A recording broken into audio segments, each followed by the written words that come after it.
Good morning, जय मसीह की। आप सभी का स्वागत है आज के अध्ययन में और हमारे YouTube चैनल पर। आज हम देखेंगे खुदा के वचन से कि परमेश्वर ने होशे को गोमेर एक वेश्या से शादी करने के लिए क्यों कहा, क्या कारण था। आप और हम हर कोई होशे नबी की कहानी को जरूर पढ़े होंगे और जानते भी होंगे। परमेश्वर इज़राइल के लोगों के साथ उनके संबंधों का जीवंत चित्रण करना चाहता था, जो लोग पीछे हट गए थे और मूर्ति पूजक देवताओं की पूजा करते थे। अध्याय 1 और 2 में हम इस विषय में पाते हैं।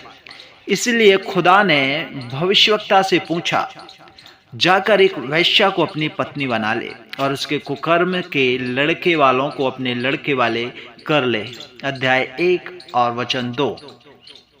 और प्रभु ने इस विचित्र आदेश का कारण भी बताया। कारण यह था कि यह जो देश है यहोवा के पीछे चलना छोड़कर वेश्या का सा काम करता है। पद 2, गोमेर के विश्वासघात ने इज़राइल के आत्मिक विश्वासघात को दर्शाया। बाइबल अक्सर व्यभिचार के आरोपों का उपयोग ईश्वर के प्रति विश्वासघात का वर्णन करने के लिए करती है।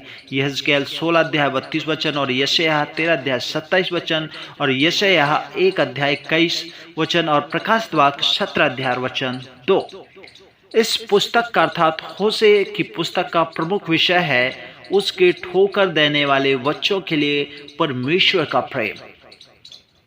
परमेश्वर ने इज़राइल को अपने विशेष लोगों के रूप में चुना, लेकिन अपने प्यार का सम्मान करने की वजह उन्होंने अपने तरीकों का पालन किया और बाल और अस्त्रोत की पूजा की।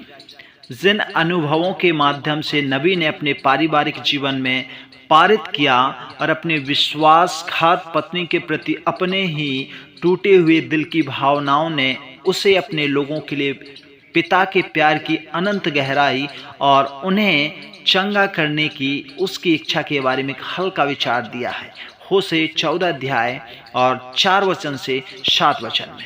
अब हम देखेंगे बुलाहट के विषय में। परमेश्वर ने नबी को अपनी आवाज़ उठाने और उत्तरी राज्य के अधर्म के खिलाफ बोलने के लिए बुलाया था। होशे नबी को और यहूदा में उज्जियाह, योताम, आहाज और हिजकिय्याह के शासनकाल के दौरान इज़राइल में अंतिम 6 राजाओं के दौरान होशे परमेश्वर का एक संदेशवाहक था।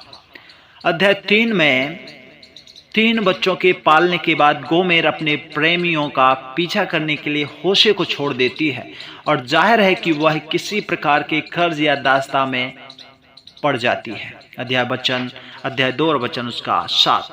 और प्रभु ने होशे को अब जाकर एक ऐसी स्त्री से प्रीति कर जो व्यभिचारिणी होने पर भी अपने प्रिय की प्यारी हो। अध्याय 3 और वचन 1। तो होशे जाता है और गोमेर को वापस खरीदता है और उसे मुक्त करता है। प्रभु इस तथ्य को और स्पष्ट करना चाहता था कि जैसे कि होशे ने अपने विश्वासघात पत्नी को छुड़ाया और परमेश्वर ने इज़राइल को यह कहते हुए उसे बचाने का वादा किया, और मैं सदा के लिए तुझे अपनी स्त्री करने की प्रतिज्ञा करूंगा और यह प्रतिज्ञा धर्म और न्याय और करुणा और दया के साथ करूंगा और यह सच्चाई के साथ की जाएगी और तू यहोवा को जान लेगी। होशे 2 अध्याय 19 और 20 वचन। नबी भी उदास विवरणों में चित्रित करता है भयानक प्रतिदंड जो इज़राइल पर पड़ेंगे यदि वे उसके दुष्ट मार्गों में जारी रहते हैं। या चेतावनी खतरे की नहीं है। ये जो चेतावनी बताई गई है यह खतरे की नहीं है, लेकिन तथ्य के बयान यह दर्शाते हैं कि सजा पाप का अनुसरण करेगी। हालांकि अपने सभी संदेश के माध्यम से होशे ने उसके पतित लोगों को परमेश्वर की गहरी लालसा को दिखाया है। परिणाम इसका यह हुआ कि अंत में होशे की इस बात को पिछड़े लोगों ने नकार दिया।